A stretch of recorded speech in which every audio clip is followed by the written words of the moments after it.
Gaming consoles have come a long way since the first ones appeared in the early 1970s. So, let's find out how that happened.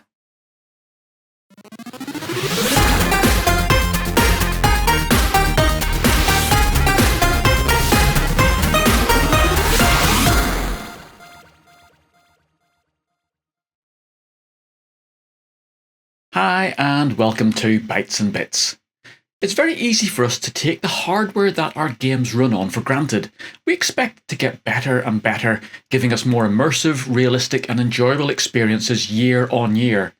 And as we sit here at the end of 2024, it can be hard to imagine a time when games didn't work the way that they do now. Now, if you have been playing around with retro consoles, either on original hardware or using emulation, you'll know that games have progressed a hell of a long way since the very first consoles came onto the market. So, let's take a look at just how far this journey has taken us, and for this we're going to use the development of racing games to show each step of the way. Now, there's been a lot of research over the years into the progress of computers and consoles, and I did actually make a video recently looking at how personal computer technology has advanced, and I used the Apple system, so how the Apple Macs, the current Apple Macs, are now over 1 billion times more powerful than the first Apple II computers. So please do have a look at that video, and I'll put a link down in the description. But games consoles have also developed side by side with the technology that drives them. This allows us to break down the process into a number of distinct phases or console generations. Now again, there is some debate on how this should be broken down, but the Wikipedia version makes great sense to me, so that's the one that we'll be using in this video. Now, the whole process started over 50 years ago in 1972 with the launch of the very first home games console, the Magnavox Odyssey. Now, this was a purely analog electronics console with no processor, memory or storage. It could only generate simple rectangular shapes on a cathode ray tube based TV, and of course then with no sound either. The players used very simple games controllers with a couple of buttons and two spinners, one to control horizontal movement and the other vertical, and the games mostly involved moving blobs around the screen, over which you could mount a coloured overlay. Now, even with this basic setup, the designers still managed to create the very first racing game, called Wipeout. Now, in this game, the player has to move their square car around the track, staying between the lines and avoiding the timing block that shoots across the middle of the screen. Now, there's no collision detection, so the score had to be kept manually, with points deducted for coming off the track, and yes, that too was judged manually, or if you hit the moving block. Now, each player took turns at navigating the course, and their score for each run was then used to move counters around a real board, as in a piece of cardboard, as in board game, to win the race. Now, this sounds totally alien to the gaming concept of today, but this was state of the art for 1972. Now, the console even had the first form of interchangeable cartridges, where you could actually plug in extra circuit boards to change the operation of the console. Now, apart from the Odyssey, pretty much everything else on the market for the next 4 or 5 years was a variation of the Pong game, including, of course, Atari's first branded console, which was actually called Pong. Of course, they owned the Pong franchise. Then, in 1976, Fairchild moved the games industry on to the second generation with the launch of the Fairchild Channel F. Now, this was the first console to use a microprocessor, which was its own F8, and that was their modified version of the Intel 8080. And the Intel 8080, of course, is the grandfather of things like the Z80 and the 8086 processors. Now, this also introduced the idea of interchangeable video carts to load your games. So these video carts contained ROM-based memory boards with the game code burnt onto them, and they simply plugged into a slot on the console. And this scheme then was pretty much copied by every system for the next 15 years. By using a microprocessor, the console was able to create bitmap graphics, although we're talking here about a resolution of 128 by 64 pixels, but this did allow the programmers then to create on-screen sprites with collision detection and all the other features a system with code and memory can produce. So with 8 colours, this games console finally got us all away from the monochrome, analog Pong type games, and the home gaming industry then started to take off. It took about a year for the competition to catch up, but then Atari launched its iconic Atari 2600 in 1977, and that was followed by a range of other manufacturers like the Mattel Intellivision, the Bally Astrocade, and the Coleco ColecoVision, and of course a whole load more. Now at this stage of console development, companies were still working out what the best controller scheme was. Even arcade gaming was still in its infancy. In fact, Space Invaders still hadn't been written, and that wasn't written until 1978. So people hadn't yet worked out what sorts of computer games were going to come. But very quickly, the 8-way movement offered by joysticks caught on, and again that was with the great help of the Atari 2600, which used this scheme. And by the end of the generation, that pretty much became the standard controller. Now as you can see from the games, the graphics and sound capabilities were still quite limited, but at least we were starting to see the game genres developing. Even within racing games, we already had the top-down view, the isometric or at an angle view, and then pseudo 3D third-person view games. So by the end of the second generation, we have microprocessors, ROM cartridges, joysticks, bitmap color graphics, and soundboards, and that was practically everything then we needed for the next phase. So the marker for the start of the third generation consoles was July 15th, 1983. And this was when Sega and Nintendo both released their first home game consoles on that day, then to the Japanese market. So Sega launched the SG-1000 and Nintendo their family computer or Famicom. Now although gaming technology had been progressing, particularly in the home computer market with the likes of the Commodore 64 and ZX Spectrum, these two new consoles marked the step up to arcade-like performance in your home. So they had better graphics and sound chips, and that gave these machines more colours, at higher resolution, with more sprites and hardware scrolling, making full use of the 8-bit processors of the day. Now although these 8-bit processors had been used in other machines, this third console generation did become known as the 8-bit era, and it started the trend of using data bus width to signify the computing power of the consoles. Now again, the games were pushing the limits of the consoles, but still using the basic game formats, just with better, faster and more exciting gameplay. We did however start to see the sort of 3D view characterised by the Outrun style games becoming more and more realistic with the use of the new sprite hardware manipulation.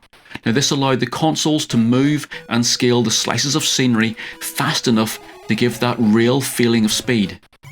Now Nintendo's Famicom, rebranded as the Nintendo Entertainment System or NES outside of Japan, that led the market, closely followed by the Sega Master System, which was their updated version of the SG-1000. So Atari was still performing well with its 7800 console, which of course was fully compatible with the previous versions.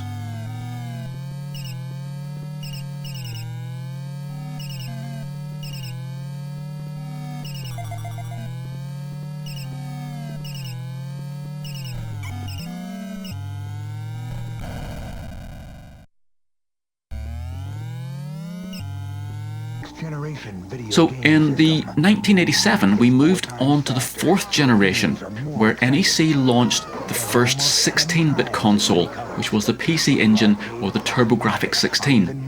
And this of course then started this move towards the 16-bit era. Now by this time, Nintendo and Sega were well ahead of any other competition with their 8-bit consoles, and of course they quickly built on that success when they launched their own 16-bit machines, the Sega Mega Drive or Genesis, and the Nintendo Super Entertainment System. Now along with their 16-bit processors providing increased performance, these machines tended to have their own dedicated graphics processors, providing hardware sprite manipulation, including scaling and scrolling, with much higher resolutions, and then providing thousands of on-screen colours. Now, this power was enough to allow the first attempts at real 3D model gameplay, rather than the pseudo effects of the 8-bit generation. So the models were still at a very low polygon count, but they did work well enough for a few games, including some great driving titles such as Virtua Racing. Now, pretty much all of the standard driving game formats, and of course other game formats, were still in use, but of course these were getting better and more detailed graphics, with more on-screen objects and better AI competition from the improved processing capabilities. There were a number of other consoles launched into this generation, including the Neo Geo, which was basically them taking the circuitry from the SNK arcade machines and putting it into a home console. But we were finding now that the dominance of Nintendo and Sega was starting to take hold. So by this time, the bit count wars were in full swings. Machines were being marketed as having higher and higher bit counts to improve their superiority. This was really taken as a measure of how powerful your machine was. So the 5th generation moved us on from 16 bits, well to essentially more than 16 bits. It started in late 1983 with the 3DO console. So this used a 32-bit ARM RISC processor with its own brand video and sound coprocessors, but also started a trend towards CD-ROMs rather than memory cartridges for game storage. So this was followed by Sega's Saturn, and then Sony's entry into the console market with the original PlayStation. And again, both of these moved away from ROM cartridges to using CD-ROM discs. So this move to disc-based storage gave these consoles much more storage space, not only for the game code, but then also allowed them to include associated files such as high-resolution images, soundtracks, and now video. Atari was still in the scene, and it took this bit count to heart, launching its Jaguar console as the first 64-bit machine. Although this was only partly true, as it actually used 32-bit processors, but the only chip it had then at 64 bits was its blitter. Now, Nintendo then, of course, launched the first true 64-bit machine, the Nintendo 64, a couple of years later, but that still used the older ROM cartridge format. So as a comparison, this meant that the Nintendo 64 had a maximum of 64 megabytes of game data, whereas the CD-ROM based games had access to up to 650 megabytes. So this meant, of course, that the PlayStation and the Saturn, both of those then could incorporate more detailed textures, CD quality soundtracks, and video cutscenes to expand the game depth. However then, the big gameplay change was actually in the move to 3D graphics. So with the extra 64-bit processing power and 32-bit processing power, and of course the higher resolutions from the dedicated graphics hardware, these consoles were capable of modelling full 3D worlds, and of course at sensible frame rates, and this of course was for the first time. So this came through loud and clear in the driving games, where pretty much every title started to move towards a third or first person view of the action. So this 3D move was also paired with greater real-world physics simulations within the games to make the action even closer to the real world. So again, on the driving side, we had car damage effects, weather effects, road surface grip effects, and everything else, and that all started to be modelled and built into the games. We also started to get the first analog joystick controllers to provide much finer control of the gameplay, rather than the more normal 4 digital or D-pad switch arrangements. So again, the Nintendo 64 led the way with a single analog joystick on its central arm of its handset. But pretty much every console after this started to incorporate these analog controls.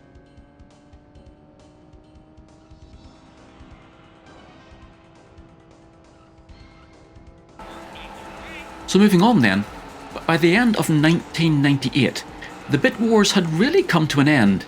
So once we had got to 64-bit processors, there really wasn't any need to go any further. going beyond 64 bits on your data bus didn't really make such a difference. So, and again, if you think about it, indeed today's processors, if you look at your PC and so on, most of these are still 64-bit architectures. Even though, having said that bits were no longer important, in between 1998 and 2000, the first two of these 6th generation consoles, this was the Sega Dreamcast and the Sony PlayStation 2, the marketing executives still couldn't help shouting about them being 128-bit graphics machines. Not quite the same as a 128-bit processor, but it still does sound impressive. Now again, we got another jump in processing power and graphics capabilities, with a lot of work being done to increase the 3D rendering speed. For example then, the PlayStation 2 was capable of rendering 75 million polygons per second on a 1280 by 1024 pixel screen, and that then was at 16.7 million on-screen colours. So this meant that these consoles were generating quite realistic 3D images in real time at DVD quality screen resolutions. Now, these first two consoles then were joined by the Nintendo GameCube and Microsoft's first entry into the console market with its original Xbox. Now, apart from the general increase in computing and graphics power, the standout feature of 6th generation consoles was the start of online play. So all of the major consoles had an online feature, with the Xbox Live service setting the standard for this feature. So this allowed players to play with other gamers from around the world, which greatly expanded the gameplay beyond the normal AI competition you would find in particularly your racing driving games. So on the driving side then, you were now able to drive realistic cars on realistic tracks with realistic weather effects and so on, and then you could now compete against real people in real races. So this online feature also opened up the possibility of actually downloading software directly from the manufacturer rather than having to go out and buy an actual disc. Now this of course started with the Xbox, which included a built-in hard drive unit to store this downloaded data.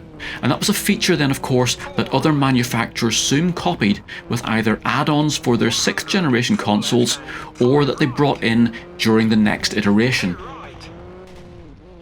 So our 7th generation starts to come in at around 2005, and by this time console development was becoming more incremental rather than taking great jumps forwards.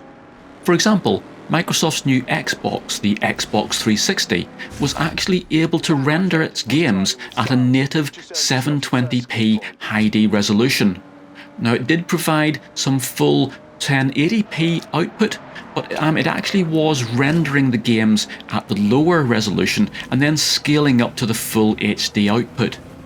So this approach then was used by Sony with its PlayStation 3 and Nintendo with the Wii. Now following on from the original Xbox, all of these consoles now started to incorporate some sort of internal drive storage as standard.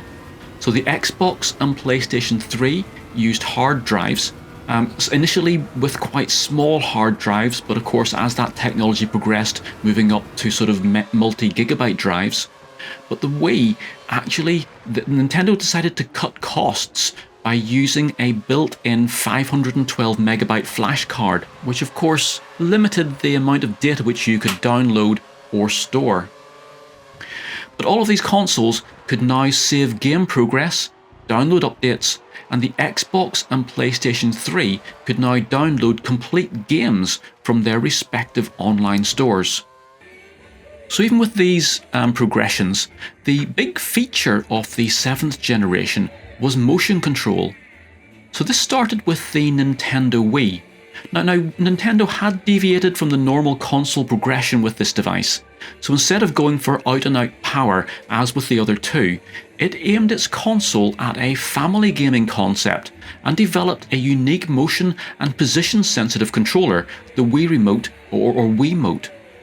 So this was a wireless device, and it did have the traditional buttons with D-pad inputs and so on, but it also then incorporated a 3-axis gyroscope accelerometer, and that allowed it to sense its orientation in space, And it teamed this then with an infrared camera that was used in conjunction with two infrared LEDs built into a sensor bar that you either positioned on top or underneath your TV screen. So when the Wiimote was pointed at your screen, it could see these two infrared dots, and from that it could work out its angle of rotation, distance from the screen, and where on the screen it was pointing at.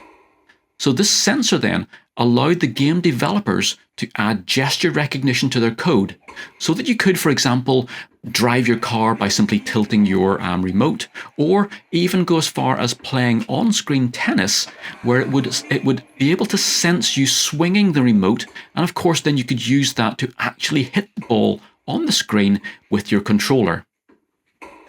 Now, the success of the Wii prompted other manufacturers to create their own gesture controllers. So Sony came up with the PlayStation Move system.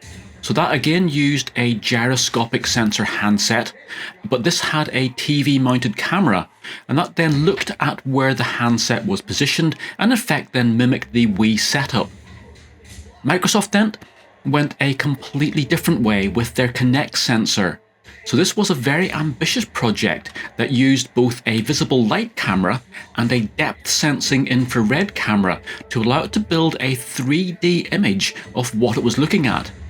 So this camera unit was mounted on top of your TV, and then that looked at the player, and you simply had to move and make gestures to control the game. The Kinect sensor itself broke your body down into body parts and could then sense where each of these was moving. Now, although the Kinect sensor does get a lot of bad press, I actually think that it was, and still is, a great device.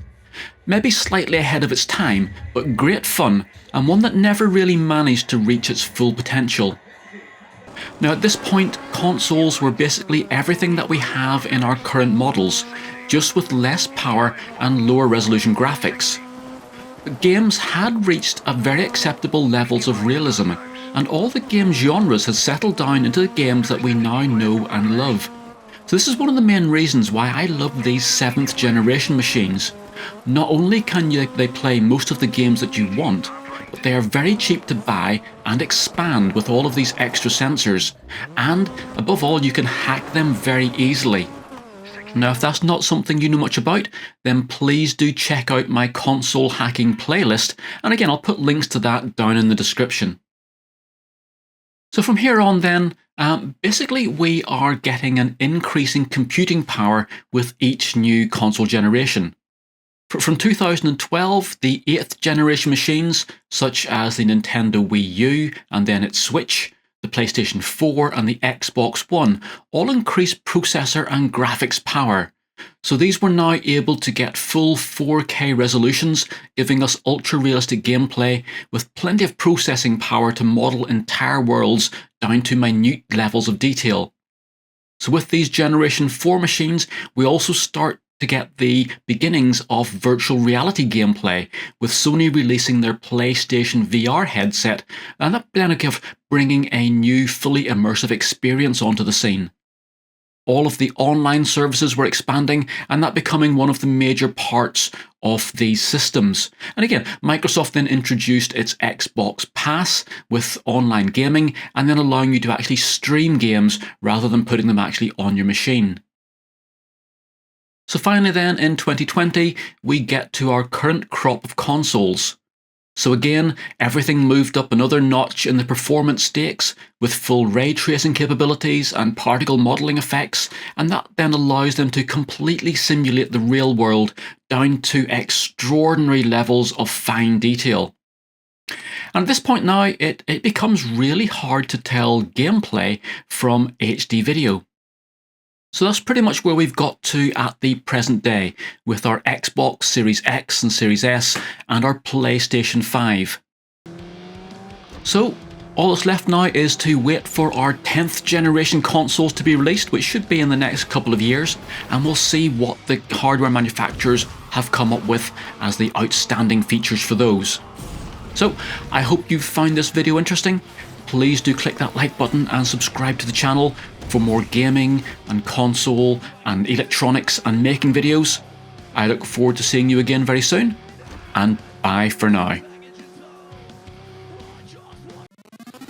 For more games programming, electronics projects and retro gaming, please make sure you like this video, subscribe to my YouTube channel and visit my website.